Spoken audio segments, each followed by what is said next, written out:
चुनाव से जुड़ी हुई इस वक्त की बड़ी खबर सामने आ रही है। चुनाव आयोग की एक बड़ी प्रेस कॉन्फ्रेंस के बाद पश्चिम बंगाल, असम, तमिलनाडु और केरल, पुडुचेरी में विधानसभा चुनाव की तारीखों का ऐलान हो चुका है। नई दिल्ली में मुख्य चुनाव आयुक्त ज्ञानेश कुमार सहित अन्य चुनाव आयुक्त शामिल थे।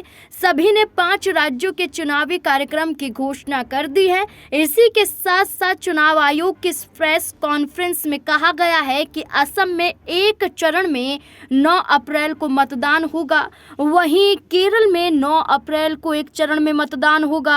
पुडुचेरी को लेकर भी कहा गया है कि एक चरण में 9 अप्रैल को मतदान होंगे। साथ ही साथ तमिलनाडु में भी एक चरण में मतदान होगा, लेकिन 23 अप्रैल को। तो वहीं पश्चिम बंगाल की बात करें तो पश्चिम बंगाल में 2 चरणों में मतदान संपन्न होंगे, 23 और 29 अप्रैल को। और सभी राज्यों के जो परिणाम हैं वो घोषित होंगे 4 मई को, यानी कि काउंटिंग की जो प्रक्रिया होगी वो 4 मई को संपन्न की जाएगी। परिणाम सामने आएंगे।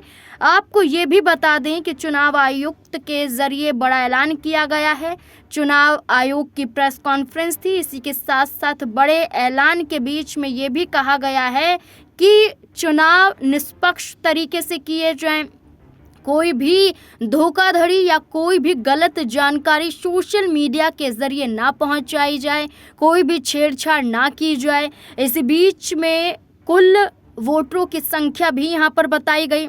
5 राज्यों के चुनाव में कुल मतदान केंद्र 2,18,000 बताए गए। तो वहीं पश्चिम बंगाल में 80,000 से अधिक मतदान केंद्र बताए गए।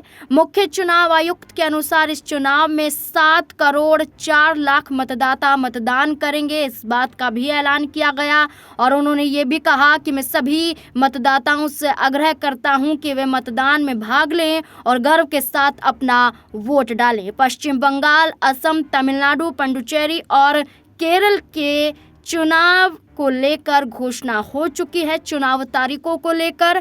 और जहां 9 अप्रैल को 3 राज्यों में चुनाव होंगे, तो वहीं तमिलनाडु में 23 अप्रैल को, तो वहीं पश्चिम बंगाल में 2 चरणों में 23 और 29 अप्रैल को मतदान होंगे। आपको फिर से बता दें कि 4 मई को परिणाम सामने आएंगे।